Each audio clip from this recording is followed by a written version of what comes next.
Hello guys, welcome back to my channel. This is my second upload sharing my pregnancy with you guys. Oh my gosh, y'all, I almost did not do this video because I'm so tired. I am really like exhausted because I cleaned up the kitchen after dinner was prepared. My husband cooked tonight, and then I have to get my 5-year-old, my 4-year-old, my 3-year-old, and my soon-to-be 1-year-old ready for bed and all the stuff that come with motherhood. So when I finally sat down, I was like, do I want to do this video? I want to just go to sleep. I don't know what it is with this pregnancy in the 3rd trimester, which I went through this with all of them, but I am just extremely tired. It literally feels like I am in the 1st trimester over again, but you actually see a baby. And so just bear with me, you guys. I'm really trying to do these videos, but let me get to it. I don't know if y'all can I don't know if y'all can see my app last time. It's called Baby Center, so I'm not gonna put it too close to the camera because you couldn't see it in the last video. So so maybe you can see it from a distance.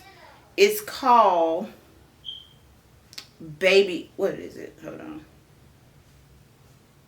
Oh crap. It's called the Baby Center. This is sort of what it looked like. I don't know if y'all can see that. That's probably better. That's how I keep up with my pregnancy. So let me get right into it. I am 29 weeks pregnant from November the 1st through November the 7th. I have 77 days left. The baby is about 15 inches. It's just an estimation. And I'm 15 inches and the baby is about 2.5 pounds. I really believe this baby is bigger than 2.5 pounds because I don't know if y'all can see this, but you see how big I am? I am huge. And I'm ready for these 2 months to fly. I am. I'm tired. But yes, that is I'm tired, y'all. I can't hardly think. But yes, I'm 2.5 pounds. The baby is 2.5 pounds. Now I'm pretty big. So and the baby is about the size of a butternut squash. That's their estimation of how big the baby is. But anyway, let me get into this. Okay, so today I'm going to talk about after you overcome your fears and however you decide to have your baby, whether it's in the hospital or whether it's in or a birthing center, or you choose to do it at home with a midwife, without a midwife. Once you overcome that fear and make that decision to have your baby, the next step is, so we're going to talk about choosing a doctor or a midwife that's for you. And I'm just going to share some of my experiences in choosing doctors, midwife, and I'm just going to give you my opinions on why I think it's so important to discern and pray about the people that you decide to let in your birth space, because you have to keep in mind it's about you. It's not really about the doctors, the midwives, the doulas. They are there to serve you. And so that's what I want to talk about today, is making sure whichever doctor you pick, whether you say, okay, I want to have my baby in the hospital, or you want to have it through a midwife, or you just want to do it by yourself and you just want some support. The first thing I want us women to know as a society is it is your decision. It is not the doctor's decision. It is not the midwife decision. It is your decision how you want your birth plans to go. And a lot of times I think what's wrong with us as women, as people, period, is that we find doctors and we let them be Lord over our lives. We let them decide every decision we should make without doing the research and making a healthy decision for yourself.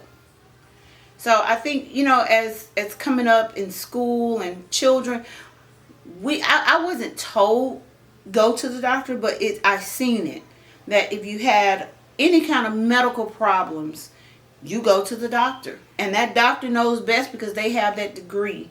But as I've gotten older and I've been through some experiences with my own health and losing my son, everything just sort of changed for me. Now I ask questions. Do you believe in me? This is what I want, and do you believe that I am capable of birthing this baby natural? Does the hospital that you're trying to go to, do they support a natural birth? Some women may want to birth natural but just want medical assistance right there just in case something goes wrong. And you have to ask those questions. Do your doctor support that? Is your doctor willing to support you not having any medications but just be on standby? You have to ask all of those questions. So I think we just been programmed that medical people know best. And since like I said, since I lost my son, I ask more questions now. I just do. And so I feel like that a woman should do that. You should go in, have these conversations if you're going in the hospital with your doctor. So another thing I want to give you a clue on about the hospital. I probably say back then, the hospitals was ran, the care. The hospital was ran specifically to care for you. Now these days, you have to ask a lot of questions because the hospital, to me, has turned into a business. It's more about your insurance, what you can pay, because really, honestly, the more people you keep in the hospital, the more people have jobs. The more you have sick people, and the more you get women believing that they can't birth outside of a hospital, that's good business for that hospital. That's good business. Birthing a baby, and it's higher in other states, but here it's about $3,000 to $4,000, and it's a little higher with C-sections. So these days, hospitals has come more like a business. It's about your insurance card. And so that's why I would advise any woman to pick, when you pick your doctor, know that you are in control. They are not in control. As long as you got the insurance card, even if you don't have insurance, you're going to have to pay for that doctor seeing you. That's the business part of it. So I feel like you have a right to ask questions. You have a right, if you're not comfortable with that doctor, you have a right to drop that doctor and go find you another doctor. If you don't feel like you're getting the care that you need, you can drop that doctor and go find you another one, because at the end of the day, you're paying for that. You're paying for your baby to be born. You're paying for the care. So that's why I say the hospitals has come more of a business than actually listening to the mother and listening to what the child, what the mother want. I remember I had really learned a little more by the time I had Zoe, and I went into the hospital with a birth plan. I told them when I had her in the hospital, I told the doctor, this is what I want. I don't want the baby to leave my side. I want her to stay in the room with me. And I had my plans together. I really wasn't up on learning about natural birth then. I didn't, I still had the upper door. But the things that I wanted done, I had learned a little more because my first child, Zachariah, he had experiences with jabs. And so I was like, no, I learned a little more. And I said, my third baby, I want her, this is what I want. And when I got what I wanted, I can say that. But I had one nurse that, because I didn't want certain things done to my child, I had one nurse that just rolled her eyes at Sam and I for putting our foot down and making those choices for our child. You know, she was such a snobby person towards us for making decisions for our child.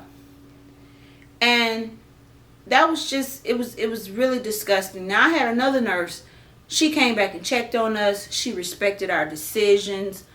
The doctor that I have, I'm still using that doctor. He was amazing. He respected my decision. He wasn't pushy. He wasn't, well, you should do it this way. But he wasn't like that. I can't say that about him. But the nurse that was tending to us while I was getting ready to have Zoe was very rude and tried to be intimidating. And then another thing you have to realize is that when you go into a hospital and something happened to your baby or your health, you are signing it's a stack of paperwork you have to sign when you go in the hospital. So there's so many clauses in there. You're not thinking about what if something go wrong. You just thinking about, as a mother, you're vulnerable and you're at that 40 weeks and you ready to get that baby out of you, and we just sign away and we don't read. And so when something goes wrong, like a death of a child, they're not liable. Or if you get sick, just say for instance, if I had to have a C-section and they cut too deep, where they cut the baby or injure me, and they don't sew me up correctly, before I had that C-section, I didn't sign paperwork. So it's like the hospital is like you going in their domain, and you have to, if you choose to have a baby at the hospital, you need to be aware of that you're just signing away. You need, I didn't. When I had my first babies, I didn't take the time. I had done it so much, I didn't take the time to read those papers. So when Zane passed away, that's why it was hard for me to even file a lawsuit, because once you give your signature when you birthing the baby, they're not liable because they got your signature and you consented to it because you really didn't read, because you're just trying to get the baby out. So I would advise you to, if you're going to have a baby at the hospital, have your birth plan, put your foot down about what you want and what you don't want, so you can have a peace of mind, because it can be scary going into the hospital. And like I said, it goes back to who you trust. If you have confidence in that doctor and you feel like they're giving you the right advice, yes, but you need to know the paperwork side of it. If things go wrong, that's so important. So I didn't learn that till after. And then I want to talk about the midwife side. So that the midwife versus the hospital is totally different from the hospital. And I'm telling y'all, for the first time having a midwife, I had the worst experience ever. And that's why I have moved to unassisted birth, where I can learn everything myself. I can learn to do on my own. I won't have to deal with that. Midwifery it's like the hospitals and the midwifery department is against each other. But then at the same time, they're for each other. So you have to be careful with midwifery too. And I'm not saying all midwives are bad. I've heard good stories, but my experience was terrible. Terrible. It was terrible, and that's why I just don't think I would have another one. So here, midwifery just came legal here in Alabama in 2017. So I had a midwife. She was between the Mississippi border and Alabama border. And when I signed up for it, I knew I wanted to do my baby at home, but I wanted to have my baby at home. But I didn't like the fact that I had to travel to her. Now, when you go to the doctor office, you don't sit up and have personal conversations. You get straight to the point. I've never sat up and had a personal conversation with my OBGYN. So reading her contract and the paperwork, she got in there where she's a Christian and she desired to have a relationship with you. And then if you read on down, she tells you that she's not a doula, so she's not responsible for caring for you, and she's not a doctor, which we know that. And then and more midwives take cash rather than where you can swipe your credit card at the hospital, and they have records of everything. But midwifery is done, it's sort of like, to me, this is what I'm calling it, it's done like under the table. When I went in to go see this midwife, she was like, we don't take debit cards. I'm like, we don't take cash. So I'm like, I can't pay credit cards. No, she said cash. So I'm paying her $500 because her payment was $3,700. So I'm paying her $500 in cash. And the tricky part about her was she learns you. She learns your person. And that's where I believe she really screwed me over. And she said the first appointment I had with her, I think I stayed about 3 hours just talking, because she already knew me off Facebook and she had been following my story of losing my child, because I had been posting a lot. But she sat in that office for 3 hours talking about everything else but did not thoroughly go over that contract with me. And here I am, I'm a vulnerable pregnant woman. So I'm thinking, oh, she's sweet, she's getting personal with me. And being naive at the person I was, I think I trusted her too quick, and I should have asked more questions than what she presented. Because if you read her contract, just say you decide halfway through that you don't need her, and you decide you want to quit this midwife. If you read at the bottom of her contract, I don't know what I did with those paperwork, she says no refund is given. So just say you paid, it's $3,700, and you done paid $2,000 of your payment, and you just decide that this won't work. She got on her contract, no refund given. So when that happened to me, when I was paying, I think we had paid her about we had paid her about $2,000. We was like $1,000 away. We was paying her ahead of time. And versus what she told me on paper and versus what she did to my face is totally two different things. And it was so deceptive. Now she, got my signature and stuff like that and explained to me what I had to do. And because it was my first home birth, she claimed that I had to go hire a doula. So that's $3,000 cash, plus you got to pay the doula about $800. A doula costs about $800 to $1,000. And then if you've never done a home birth, she requires that if she's gonna keep serving you, you got to have some kind of classes done, some kind of home birth classes. That costs money too. So that's why I don't really care about midwives no more. This particular midwife, I'm not going to put everybody in one category, but this particular midwife that I had do not care about pregnant women. She care about money. She care about money, and you're basically bankrupting the mom. So I only paid the doula that I had $100.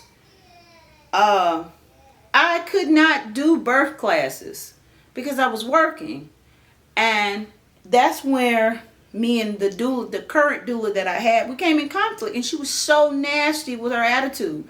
And I was like, okay, if you feel like I need these classes, why won't you just meet me on weekends? And she's gonna text me, well, I can't meet you on weekends because I'm gonna be frustrated because you ain't do your homework. I'm like, excuse me? I'm a grown woman. I'm paying you to do a job for me. And that's where we get intimidated by doctors, midwives, and we feel like, once they take your money, they feel like they own you. That's what I hated about both that doula and that current midwife I had, you done took my money, and now you're going to tell me halfway through the payments that I paid that I am unqualified. That's what they told me. I am unqualified to do a home birth because I have too many children. I'm like, what does that got to do with me pushing out a baby? So that was rude. That was horrible. And it just left me broken because I was still dealing with losing my son. And I knew that I just couldn't go to the hospital anymore. And these women came in pretending like they cared. They didn't care. They didn't give a damn about me losing my son. It was about money. It was about straight up money for them. So that's when I learned that midwives has the trend that's happening is midwives are turning into what they call them midwives. So what their plan was, after they got so much money out of me, they was trying to convince me to go to this particular hospital that I knew I wasn't going to, because all that hospital is known for is C-sections. And I wasn't fit to start them cutting on me and that I've never been cut on. So I didn't like that. It just left me broken. It left me very broken. And this is my first time actually talking about it because I was very upset. I was very angry at how you're going to take my money and try to intimidate me and make me feel like I'm not capable of pushing out a baby when I've been doing it. The only thing I've been doing it is with medicine. And that's what I told the doula. I'm like, it's a mind thing. That's what my body's crazy for. No, but you're just not qualified. And so I caught on to what they were doing, and I dismissed her, and I told her I do not want their services. And then I called the midwife the next day. She took the doula side because they know each other, and she told me over the phone, quote, "You're just not ready, but you done took $2,000 of my money. You're just not ready to do a home birth." And then gonna tell me over the phone. See, I didn't know what I know now. She's gonna tell me over the phone that she's gonna give me half of the money back. I said, okay. So it took her, but this is what she tried to do. I gave her about $2,000 some dollars. She said she agreed to give me $1,000 and something back. So she gonna send me a letter with no amount on there. And I was so upset. I was just so mad. I tried to give her the benefit of the doubt that, hey, she's probably going to do right by me. That's what the people that I had around me at the time was telling me. She's going to do right. She's a Christian. She's a crook. I'm going to just say it like this. She's a straight up crook. So she's going to send me a letter, and it had, "You agreed." See how she worded it? Because all her manipulation benefited her to court, because I did take her to court. But she put in there, "You agreed to quit." No, I quit because you said that I wasn't capable of giving birth at home. That's why I quit. But she worded it where it looks like I just dropped her. But that's not the case. But she didn't have the amount of money. She didn't have the amount on the paper where that she said she was going to give me back on the phone. So Sam looked at it and he was like, "Don't sign this. Because if you sign this, she can give you nothing back. She got your signature." So I called her. She didn't pick up the phone. And I told her, "You rewrite this letter and you put the amount that you said you was going to put on there." So she did, and it took her, I dropped her in August. It took her October. I think at the beginning of October, it took her a whole month to write us a check. My husband was like, "We need our money. We need our money." She did not let us come to her place. She did not tell me, "No, I don't want to see you. I'm busy. Why are you holding up my money?" She held up my medical records. And everything that I was posting on Facebook, my frustration, she had people that knew her was going back and telling her what I post. And it was sickening. It was very, very sickening going through all of that while pregnant. And you're supposed to be a Christian midwife. So it took her all the way to October. And then when she finally wrote the check and she gave it, you know, we had settled this in August, at the end of August. So when we finally got the check, she didn't give me my medical records, saying that she can't give back medical records that she didn't give out. And I'm like, what do you mean? I went to the hospital, signed for those medical records, gave them to you, and you mean to tell me you can't just give them back to me? I told her, I said, I understand if you need them for your filing. That's fine. Make copies of them, but I need my medical records. I got the medical records back, I'll say, at the end of October. And it was just so unprofessional. And the whole time I was paying her, she gave me no receipts. None. I didn't get no receipts. And so I'm so vulnerable, and I'm thinking this woman cared for me, and I'm sitting there just talking, just paying her, just trying to do the genuine right thing, and not realizing she didn't give out any receipts. And I was like, it just hit me when I realized things just wasn't adding. Her attitude was nasty. And there was one woman, this was a very much red flag for me. There was one woman that walked in with a beautiful little baby, and me and my husband were sitting and waiting in the office. And this lady said, and I wish when I heard it, I should have ran. And I didn't. I didn't run because I didn't know nothing about home birth. I wanted someone there with me. But this lady came in the class, not in the class, but she came in the office, and she had a newborn. I said, oh my gosh, your baby is so beautiful. And she said, quote, oh, we just had to do what we had to do. We gave birth. My mother-in-law delivered my baby while the midwife was on the phone with me.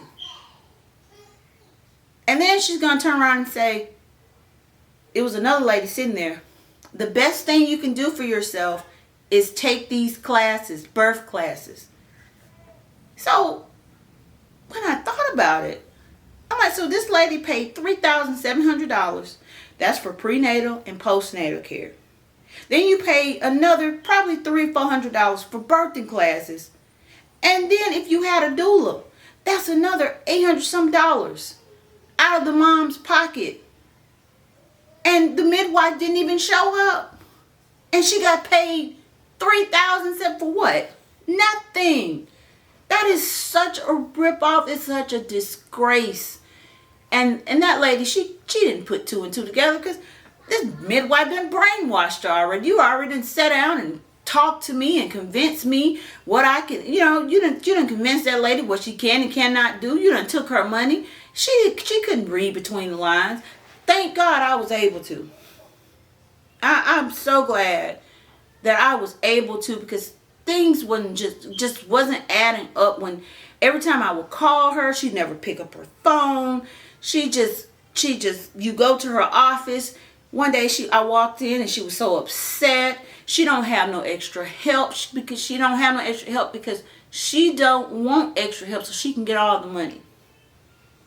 All she has is that one assistant, and it's ridiculous how women in this area are being ripped off, and they won't say nothing about it. They will not share their story of how demonic this midwife is. And then I took her to court. I did. I was already, just infuriated about my son dying, and now I'm finna birth a new baby, and I got all this trauma around me. I took her to small claims court, and she got her a lawyer, and I lost. I did lose, and I was very upset about it. And I could have appealed it. I didn't want to appeal it because I didn't want to put no more money into that. I didn't want to put no more money into it. I didn't want to put no more energy into it. I had to just let it go because